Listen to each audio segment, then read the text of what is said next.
En el capítulo 2, él nos va a contar una cosa un poco diferente. En el capítulo 2 dice así. Capítulo 2, versículo... Voy a empezar el versículo 6.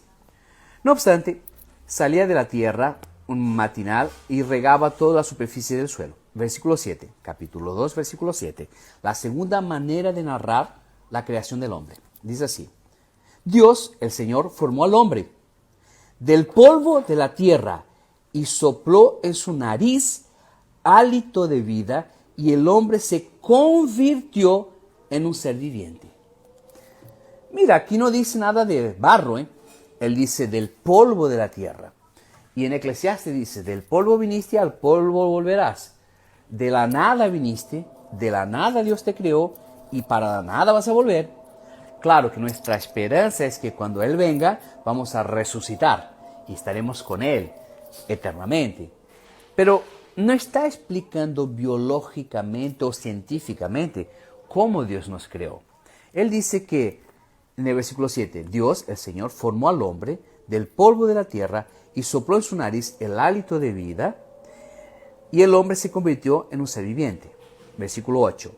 Dios, el Señor, plantó un jardín al oriente del Edén. Eso es una cosa muy importante. Nosotros normalmente decimos así, Adán y Eva estaban en el jardín del Edén. El Edén no era un jardín. El Edén era un lugar, era una localización. Y en el Edén, el Señor plantó un jardín. Ah, pero yo no creo en eso. Nunca lo leí así. Exacto, nunca lo has leído porque aquí está escrito eso. Versículo 8, capítulo 2, versículo 8. El Señor plantó un jardín al oriente del Edén. El jardín no se llamaba Edén. Edén se llamaba el local. Es como si él dice así.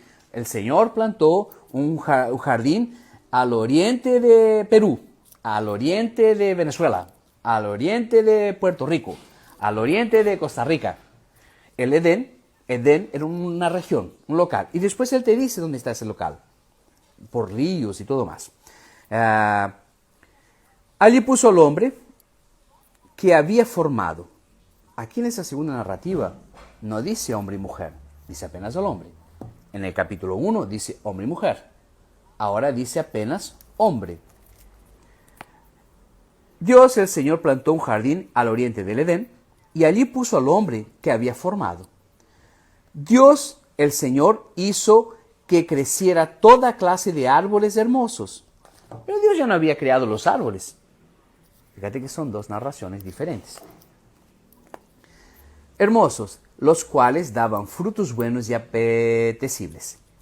En medio del jardín hizo crecer el árbol de la vida y también el árbol del conocimiento del bien y del mal.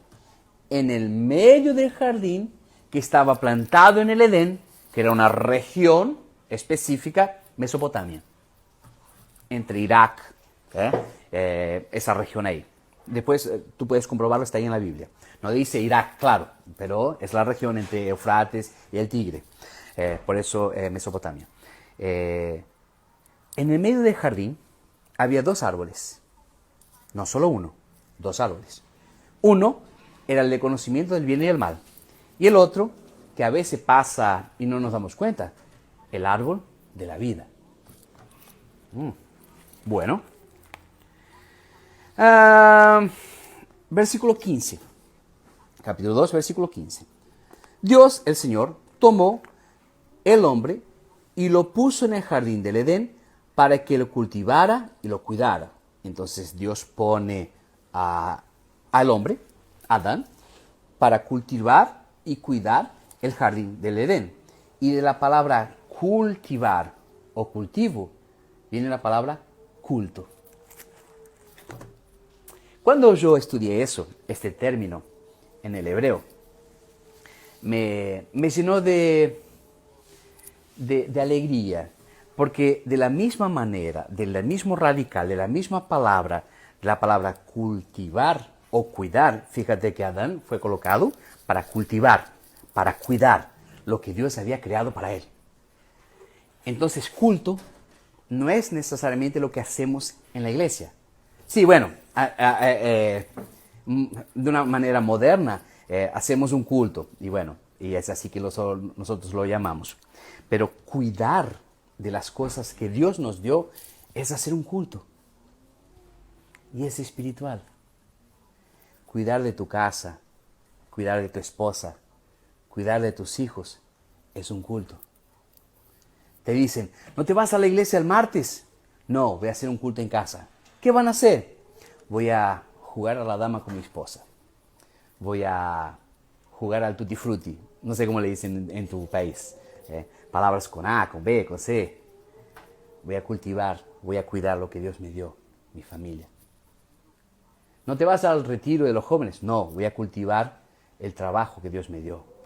Voy a ser el mejor trabajador. Porque siendo el mejor trabajador, voy a estar rendiendo culto al Dios que me dio un trabajo. Siendo el mejor alumno, estoy haciendo culto, porque estoy cultivando, estoy cuidando lo que Dios me dio, la capacidad cognitiva de entender y estar en una universidad. Hacer un culto es cuidar de las cosas que Dios nos dio. Sí, a veces tú no serás un pastor de una gran iglesia para hacer un gran culto, pero tú puedes ser un gran padre, un gran hijo, que no se olvida de sus padres cuando están viejitos, que te preocupas con tus padres.